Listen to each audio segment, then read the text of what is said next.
नमस्कार। कार्यक्रम अलग धारमा यहाँलाई हामी हार्दिक स्वागत गर्छौँ।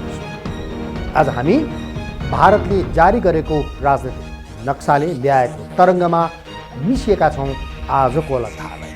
त लागौँ आजको प्रस्तुति।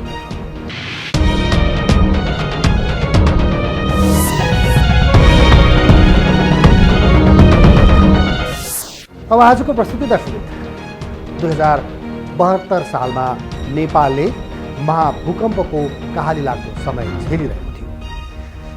त्यति बेला साथ र सहयोगको खाँचो थियो हामीलाई। तर छिमेकी देश भारतले नाकाबन्दी गरेर नेपाल र नेपालीको भावनामा ठेस पुर्याए दर्शक। असल छिमेकीको चरित्र देखाएन भारत। नाकाबन्दीले बिग्रेको छवि सुधार्न भारतले मेहनत गरिरहेको अवस्था छ। यही बेला 2 नोभेम्बर 2019 का दिन भारतले फेरि अर्को गल्ती गर्यो दर्शक। दशकौं पुरानो सीमा समस्या उब्क्यायो। उसले आफ्नो राजनीतिक नक्सा सार्वजनिक गर्यो। सो नक्सामा भारतले नेपालको भूभाग लिम्पियाधुरा हुँदै कालापानी र लिपुलेकसम्मको क्षेत्र आफ्नो दाबी गरेको छ। यो प्रकरणले फेरि एकपटक नेपाल भारत सम्बन्धमा चिसोपन आएको छ दर्शक। भारतको हेपा प्रवृत्ति छर्लङ्ग भएको छ यति बेला। बाँकी अलग धारको यो रिपोर्टमा भारतको कूटनीतिक दादागिरी, बल्झियो कालापानी लिपुलेक विवाद। भारतले हालै सार्वजनिक गरेको राजनीतिक नक्सामा नेपालको भूभाग लिम्पियाधुरा हुँदै कालापानी र लिपुलेकसम्मको क्षेत्र समेटेपछि सीमा विवादले नयाँ रूप लिएको छ।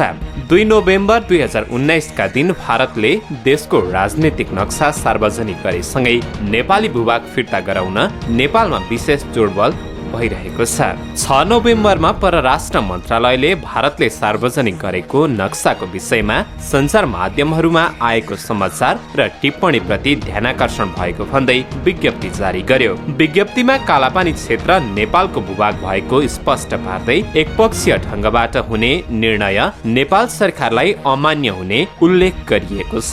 त्यसो त 385 किलोमिटर खुल्लमखुल्ला सीमा मिचेको भारतले 7 नोभेम्बरमा पत्रकार सम्मेलन गर्दै नयाँ जारी भएको राजनीतिक नक्साले अन्य देशको सिमाना नमिचेको दावी गरेको छ। भारतीय विदेश मन्त्रालयद्वारा आयोजित पत्रकार सम्मेलनमा प्रवक्ता रविश कुमारले सार्वभौम भारतको प्रतिनिधित्व गर्ने नक्सा जारी गरेको दावी गरे। सीमा अध्येताहरू भारतले कूटनीतिक दादागिरी देखाएको बताउँछन्।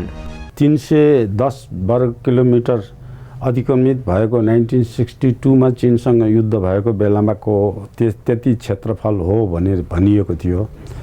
तर त्यसपछि यो नेपालमा 1947 पछिको अवस्थामा नेपालको राजनीतिक परिवर्तनपछि त्यो बढ्दै गएर अहिले 385 वर्ग किलोमिटर क्षेत्रमा भारत सर्दै आएको देखिएको छ। अब त्यो सीमा 1816 को सुगौली सन्धि अन्तर्गत त्यो महाकाली नदीलाई नेपालको पश्चिमी सीमा भनिएको छ र वेस्ट अफ महाकाली अथवा काली नदीदेखि पश्चिमको भूभाग त्यो सन्धिले अङ्ग्रेज सरकारलाई चाहिँ बन्धक दिएको जस्तो छ। त्यो कुनै राजीनामा होइन, बन्दगी दिएको अवस्थामा चाहिँ त्यो भूभाग छोडेको। त त्यो भूभाग छोडेको भूभाग चाहिँ काली पश्चिम भनेको हुनाले नदी सम्पूर्ण नदी नेपालको हो र नेपालको सम्पूर्ण नदीमा चाहिँ यो चाहिँ जलस्रोत सन्धि महाकाली आयोजनाको जलस्रोत सन्धि गराउने बेलामा नेपालका सबै राजनीतिक दलहरूले त्यसलाई साझा नदी भनेर मानेका छन्।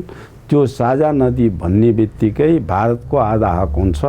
त्यो चाहिँ नेपालका राजनीतिक कर्मीहरू, सांसदहरू, मन्त्रीहरू, दलहरूका नेताहरूले चाहिँ नेपालको भूगोल, नेपालको राजनीति, नेपालको आर्थिक विज्ञ छैनन्, लेम्यान छन्, अलि तल्ला तहको सोचबाट राख्छन्। भारतका मान्छेहरू धेरै विज्ञ हुन्छन् र तिनीहरूले यस्ता कुरामा फसाउँदै जान्छन्। त्यो फसाउने कुराको एउटा बुँदा नम्बर 1 यो हो। अब महाकाली नदी सबै नेपालको हो र नदीको पानी पनि सबै नेपालको पानी हो, नेपालको हक लाग्ने पानी हो। आधा आधा भनेर सन्धि गरेपछि यो सम्झौता गर्नेहरूले पनि महाकाली नदी आधा बेचेको ठहर्छ। अब त्यसपछि अर्को बिन्दु के हो भने अन्तर्राष्ट्रिय कानुनको कुरा तेस्रो बिन्दु हो। अन्तर्राष्ट्रिय कानुनमा के स्पष्ट छ भने कुनै पनि नदी सिमाना भएको, कुनै दुईटा देशको बिचमा नदी सिमाना भएको छ भने त्यो नदी सिमानामा सबभन्दा ठुलो र सबभन्दा लामो नदीलाई नदी मानिन्छ भनेको छ। यहाँ चाहिँ तीनवटा पहिले लिएर आएर यो चाहिँ नदीमा कुटियाङ्दी भन्ने सानो खोल्सो जोडिन आउँछ मूल नदीमा, त्यो नदी हो सिमाना भनेर भारत पहिले त्यो नदीसम्म आयो। अब त्यो नदीमा भारत त्यो नदीसम्म आइसकेपछि अब अहिले आएर लिपु लेक को भन्ज्याङसम्म आयो, त्यहाँ पनि अर्को खोल्सो छ। त्यो खोल्सो यो भन्ज्याङसम्म आएको खोल्सो त्यही सीमा हो भनेर भारतको भनाइ भन्यो। भारत र नेपालको बीचमा सीमा विवाद दशकौं पुरानो समस्या भएको ऐतिहासिक घटनाक्रमले स्पष्ट पार्छ। भारतले पुनः करिब 70 वर्ष पुरानो समस्या बल्झाएको छ। विज्ञहरूका अनुसार विवादको मुख्य कारण चाहिँ महाकाली नदीको मुहानलाई लिन सकिन्छ। नेपाली पक्षधर भारतले बनाएको कृत्रिम पोखरी र त्यहाँबाट बग्ने खोल्सीलाई आधिकारिक सीमा मान्न तयार छैन। भारतले लिम्पियाधुराको पूर्वमा कृत्रिम पोखरी बनाएको छ, तर नेपालले 44 वर्ष अघि पहिलो पटक सार्वजनिक गरेको नक्सामा कालापानीदेखि उत्तर पूर्वको लिपु खोलालाई सीमा मानेको छ। यो क्षेत्रमा भारतको सैन्य पोस्ट रहेको छ, तर कहिलेदेखि सैन्य पोस्ट राखिएको यकिन तथ्य छैन। भारतले यस क्षेत्रमा इन्डो तिब्बत बोर्डर फोर्स नै तैनात गरेको छ। चीनसँगको सम्बन्धमा उतार चढाव भइरहँदा भारतले यसलाई सामरिक दृष्टिकोणले महत्त्वको सीमाको रूपमा हेरेको छ। 2010 मा नेपाली काङ्ग्रेसको मातृका प्रसाद प्रधानमन्त्री भएको बेलामा नेपाली काङ्ग्रेस दलले भारतीय सेनालाई नेपालमा निम्ता गरेर ल्याए।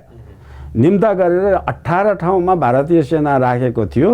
त्यो 18 ठाउँमा भारतीय सेना राखेको ठाउँमा कृतिनीति विष्ट प्रधानमन्त्री भएको बेलामा राजा वीरेन्द्रको निर्देशनमा ती 18बाटै चौकी चाहिँ नेपालबाट हटाइयो। त्यो 18वटा मध्ये 17वटा हटिसकेका थिए। एउटा चौकी चाहिँ त्यही लिपुलेकमा बसेको, अहिले जुन बसेको छ 18 मध्येको एक यो हो। अब यो भइसकेको बेलामा नेपालले त्यसबेला पनि नेपालले त्यहाँ चौकी हट्यो, यहाँबाट हटेर कागजमा त हटिसक्यो, सबै गयो, त्यहाँबाट नि हट्यो भन्ने विश्वासमा नेपाल बस्यो। यथार्थमा त्यहाँ हटेको रहेनछ किनभने त्यो ठाउँमा जनसङ्ख्या धेरै छैन, स्थानीय प्रशासन छैन, त्यहाँ सिडिओ पुग्न सक्दैन, त्यहाँ पुलिस चौकी छैन, त्यहाँ अनुसन्धान विभागको मान्छे छैन, त्यहाँ चाहिँ स्थानीय पञ्चायतले नेतृत्व गर्ने मान्छे पनि छ, धेरै तल छ त्यो किसिमको। त्यो हिमाली भेग, हिउँ पर्ने भेग त्यो भूभाग भइराखेको हुनाले राज्यले त्यसले सूचनै पाएन। त्यस बेलाको अवस्थामा सूचना कहिले पायो नेपालको अवस्थामा भन्दाखेरि मैले बुझेअनुसार सूचना चाहिँ जब इन्डिया र चीनको बिचमा युद्ध भयो। युद्ध भएको बेला त्यहाँ इन्डियाको त्यही चौकीमा चाहिँ भारतीय सेना थपिएर बलियो सेना भएर त्यही ठाउँमा बस्यो। त्यही ठाउँमा बसिसकेपछि युद्ध भएको बेलामा चाहिँ चीनले नेपाललाई सहयोग गर्यो, सुटुक्क भनिदियो त्यो यो भूभाग नक्सा अनुसार नेपालको नक्सा हो, त्यहाँ भारतीय सेना बस्या छ, त्यो तिमीहरूले दाबी गर्न सक्छौ भन्ने कुरा चाहिँ मौखिक रूपमा जानकारी भएपछि त्यो बेलामा राजा महेन्द्रले यो जानकारी पाइसकेपछि यसलाई चाहिँ हटाउनुपर्छ अभियानमा लाएर गरे। अब राजाका सल्लाहकार र राजा समेतले के कुरा भयो भने चीन र भारतको बिचमा चाहिँ युद्ध भइरहेछ। युद्ध भएको बेला भारतको सेना बसेको ठाउँमा हट हट भनेर भन्यो भने चीनको पक्ष लाएर भारतको विरोध गरेको देखिन्छ। हामीले त चीन र भारतलाई दुइटै बराबरीले गर्ने हो, त्यो हाम्रो भूभाग हो, तिनीहरूलाई हटाउनुपर्छ, तर जहिले चीन र भारतको युद्ध सकिएला त्यसपछि मात्रै हटाउनुपर्छ भन्ने नीति त्यस बेलादेखि 1962 अनुवाड यता त्यो नियत भएर बस्यो। त्यसपछि नेपाली जनताले हरेक साल जस्तो, हरेक पटक जस्तो नेपाली जनताले भूभाग अतिक्रमण भयो त्यो फिर्ता गर्नुपर्छ भनेर अनवरत रूपमा जनताले उठाएका उठाइ छन्। भारतले यो क्षेत्रलाई आफ्नो क्षेत्र बनाएर चीनसँग व्यापार सम्झौता गरिसकेको छ। सन् 1945मा भएको भारत र तिब्बत बीचमा व्यापार र आवत जावत सम्झौतामा यो भाग पनि नाकाको रूपमा प्रयोग गरिने उल्लेख गरिएको छ। यस्तै सन् 1992मा औपचारिक सम्झौता भएर लिपुलेक नाका खुलाउन भारतीय प्रधानमन्त्री राजीव गान्धी सफल भएको इतिहासले देखाउँछ। भारतमा त्यो नेपालको भूभाग अत्यन्त सामरिक महत्त्वको छ। अत्यन्त युद्ध लड्नलाई जत्रो फौज नेपालमा अथवा सामरिक महत्त्व भनेको चीनतिरबाट 10,000 फौज आयो भने त्यहाँ बसेको भारतीय 1,000 फौजले चीनसँग 10,000सित मुकाबला गर्न सक्छ। त्यस्तो भूभाग भएको हुनाले, अत्यन्त महत्त्वपूर्ण भूभाग भएको हुनाले इन्डियाले कुनै हालतमा छोड्न चाहँदैन। त्यो भूभाग अहिले पनि छोड्न चाहँदैन। अब यो नचाहने अवस्थामा भारतले चाहिँ त्यो नचाहने अवस्था जुन भइरहेको छ, त्यस अवस्थामा भारतमा नेपालमा भन्दा ठुल्ठुला विज्ञहरू, अनुभवी, लाइफ लङ एउटै विषयमा कन्सन्ट्रेट भएका भारतीय विज्ञ। नेपालको त हरेक पार्टीको हरेक 6 महिने सरकार हुन्छ, 1 वर्ष सरकार हुन्छ, सरकारै पछि विज्ञ फेरिन्छन्। अनि यहाँ देशमा कोही एक्सपर्ट नै हुन हामी कहाँ इन्डियाको त जोसुकै एकजना मान्छेले नेपाल सरकारका सबै एक्सपर्टी कोल्याप्स गरेर लैजान्छ यिनीहरूले। लिम्बुवा घडा हुँदै कालापानी र लिपुलेकसम्मको क्षेत्र भारतका लागि सामयिक रूपले महत्त्वपूर्ण छ।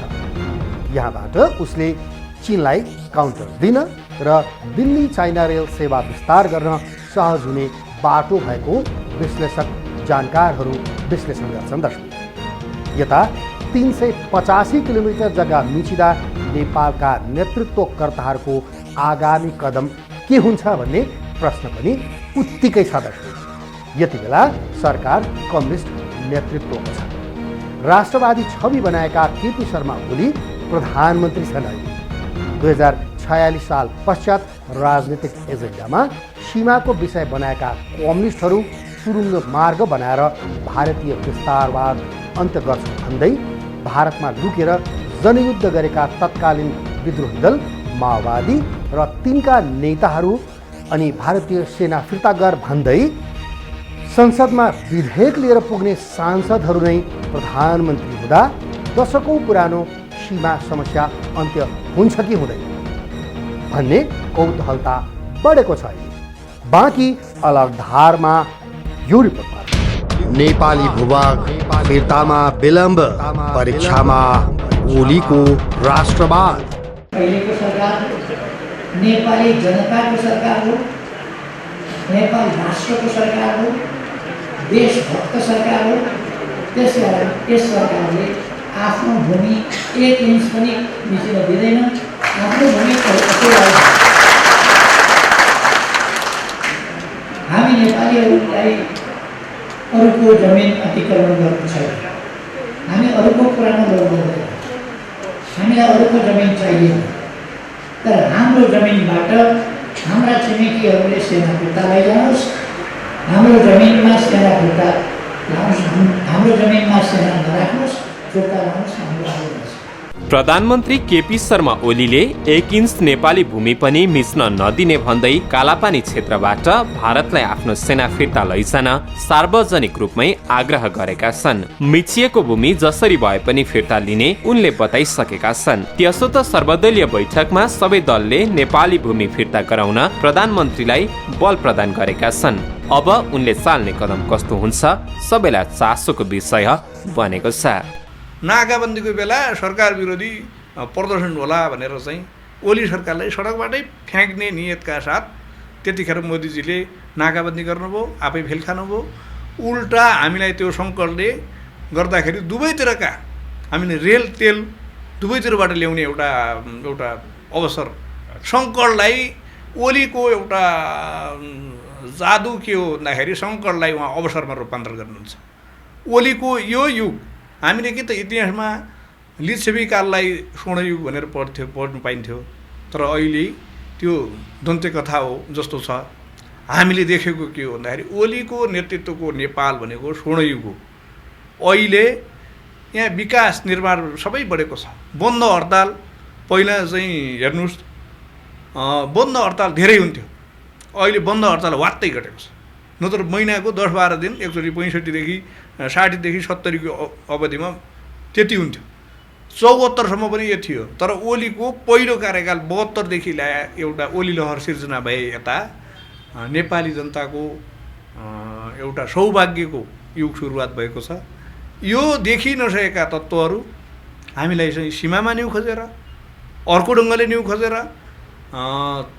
एउटा नेपालीहरूको एकतालाई टुटाउने, नेपालको आशावादितालाई घटाउने यो षड्यन्त्र सफल हुँदैन। राष्ट्रवादी छवि जोगाउने मौका ओलीलाई प्राप्त भएको छ। नाकाबन्दिताका राष्ट्रवादी नेताको छवि बनाएका प्रधानमन्त्री केपी शर्मा ओलीलाई फेरि राष्ट्रवादी नेता बन्ने अवसर पनि मिलेको छ। पहिले अस्थिरता थियो, गभर्मेन्ट घरिघरि चेन्ज हुने, अब स्थिरता यहाँ पनि आएको छ र 2/3 बहुमतको सरकार आएको छ। त्यो अरूले फु गरेर ढल्ने सरकार होइन। यसैले यो र इन्डियामा पनि स्थिर सरकार छ, चीनमा पनि स्थिर सरकार छ। यही बेला उपयुक्त छ। फेरि चीन र भारतको सम्बन्ध पनि सुध्रिएको छ। त्यसैले अब त्यहाँ कालापानीमा फौज राख्नुपर्ने भारतको त्यो गलत सोच अब आवश्यक छैन। र अब चाहिँ यसैले राष्ट्रिय अन्तर्राष्ट्रिय स्थिति हाम्रो अनुकूल हुँदै गएको छ। र अहिले त कतिसँग चाहिँ भारतले मोर्चा खोल्ने? काश्मीरमा पाकिस्तानसँग खोलिएको छ, लडाकमा चीनसँग खोलिएको छ। 4 लाख बङ्गलादेशी पुरान मूलका भारतको नागरिकता पाउनुपर्नेहरूलाई नागरिकता खोसिया छ। 1 लाख नेपालीको पनि खोसिया छ यो उत्तर पूर्वी भारतबाट। अब र श्रीलङ्कामा फेरि चाहिँ राष्ट्रियताकै भावनाले पुरानै रक्षा मन्त्री अहिले निर्वाचित भएर आएछ। सबैसँग जोडी खोज्ने होइन, विश्वको शक्ति हुन चाहन्छ, प्रतिष्ठित ठाउँ संयुक्त राष्ट्रसङ्घको सुरक्षा परिषदमा ठाउँ लिन चाहन्छ भारतले भने एकपछि अर्कोसँग समस्या सुल्झाउँदै यो मिचाहा होइन, सरदार पटेलको चेला होइन, महात्मा गान्धीको चेला भएर उहाँले देखाउनु पर्छ। विद्यार्थी संगठनहरू सडकमा निस्किएर विरोध गरिरहेका छन्। नेकपा निकट अनि राष्ट्रव्यूह, काङ्ग्रेस निकट नेपाल विद्यार्थी सङ्घ सडकमा उत्रिएका छन्। उनीहरूको दैनिकी कहिले भारतीय दूतावास अगाडि, कहिले चीनको दूतावास अगाडि त कहिले माइतीघर मण्डलामा विरोध र्याली निकाल्नु जस्तै बनेको छ। यस्तै स्वतन्त्र नागरिकदेखि विभिन्न अभियानमा रहेका अभियन्ताहरू पनि विरोध गरिरहेका छन्। सामाजिक सञ्जालमा गो ब्याक इन्डिया सहितको प्रोफाइल राखेर विरोध गर्नेहरूको संख्या पनि बढेको छ। पहिले कहिलेकाहीँ सरकारले कमजोरी देखाएको छ। यसपालि अडान चाहिँ प्रष्ट आयो, त्यो राम्रो छ, राष्ट्रियताको पक्षमा आयो। नक्सा त चेन्ज गर्न सकिन्छ, प्रेसमा छाप्न सकिन्छ, तर जग्गा 1 इन्च पनि घुम्न दिन्नौँ र चाहिँ फौजै हटाउनुपर्छ भन्नुभयो। त्यसैले यो क्याटेगोरिकल्ली प्रष्ट आएको हुनाले यो अडान अनुसार वार्ता गर्नुपर्छ। 3 तहको वार्ता। एउटा वार्ता चाहिँ के हो भन्दाखेरि द्विपक्षीय वार्ता, यो परराष्ट्र सचिवको स्तरीय संयन्त्र छ। एकचोटि पनि 2 वर्ष भयो बनेको, वार्ता भएको छैन। त्यो वार्ता गर्नुपर्छ। त्योभन्दा अगाडि टेलिफोनबाट 2 प्रधानमन्त्रीले कुरा गर्नुपर्छ र अब बढाउँ यो पहल भनेर। त्यसपछि त्रिपक्षीय वार्ता गर्नुपर्छ, किनकि लिम्पिया ढुरा भनेको नेपालको मात्र, भारतको मात्र होइन, त्यो 3टा देश जोडिने ठाउँ छ। त्यहाँ 0 पोइन्ट चाहिँ सीमा स्तम्भ गाड्नुपर्ने। पहिले इन्डिया र चाइनाको राम्रो सम्बन्ध नहुँदा त्यहाँ चाहिँ त्यो खाली राखेको थियो। अब वार्ता गरिकन 0 पोइन्ट त्यहाँ 3टै मिलेर सीमा स्तम्भ नयाँ गाड्नुपर्छ। त्यसले पनि समाधानलाई बल दिन्छ। र चीन अहिले हाम्रो अनुकूल छ र चाहिँ भारतको पनि मित्र छ, सम्बन्ध उनीहरूको सुध्रिया छ। चीनकै विरुद्ध वाच गर्नलाई चाहिँ छेक्नलाई चाहिँ कालापानी आएर बस्या। उनीहरूको सम्बन्ध सुधार भएपछि किन नफर्कने? अनि बेलायत जस्तै सुगोली सन्धि गर्यो, अब त्यसलाई चाहिँ मध्यस्थता गरिदेऊ। त्यो सन्धिको मर्म त तिमीहरूलाई थाहा छ। त्यसैले लिम्पिया धुरा नै हो भन्ने कुरा तिमीहरूलाई थाहा भएको हुनाले वार्ता मध्यस्थता गरिकन सहयोग गर भन्नु पर्यो। त्यति पनि भएन भने संयुक्त राष्ट्रलाई गुहार्नु पर्यो। कार्तिक 23 गते प्रधानमन्त्री केपी शर्मा ओलीले सर्वदलीय बैठक बोलाएर समस्या समाधानको प्रयास सुरु गरेका छन्। बालुवाटारमा बसेको सर्वदलीय बैठकमा कूटनीतिक पहलदेखि समस्यालाई अन्तर्राष्ट्रियकरण गर्ने सम्मका सुझावहरू आएका छन्। बैठकमा सहभागी पूर्व प्रधानमन्त्रीहरू शेरबहादुर देउवा, झलनाथ खनाल, बाबुराम भट्टराईले घटनालाई ऐतिहासिक अवसरको रूपमा चित्रण गर्दै स्थायी समाधान खोज्नुपर्ने तर्क राखेका छन्। यस्तै पूर्व परराष्ट्र मन्त्री डाक्टर प्रकाश चन्द्र लोहनी, राजपा संयोजक महन्त ठाकुर लगायतले पनि वार्ता र संवादको माध्यमबाट समस्याको समाधान गर्नुपर्ने तर्क सो बैठकमा राखेका थिए। जनताको आकाङ्क्षा सुलिएको छ। अब सुलिएको आकाङ्क्षा पूर्ति नगरेको मात्रै हो, तर विगतको तुलनामा तपाईँ संविधान बने यता र नेकपाको यो सरकार बने यता जनताको एउटा आशावादिता बढेको छ, राष्ट्रियताको भावना बढेको छ, एकताको भावना बढेको छ। यो ओली काल भनेको नेपालको स्वर्णयुग हो। किन भन्दाखेरि अहिले देश पनि म विखण्डन गर्छु भन्ने सिके राउत पनि यता आउनुभएको छ। अर्को प्रचण्ड हुन्छु भन्ने विप्लव पनि जनता र कार्यकर्ताको युवाको साथ नपाएर अब कहिले वार्तामा बसौँला भन्ने मनोविज्ञान छ। बुझ्नुभयो कि नि?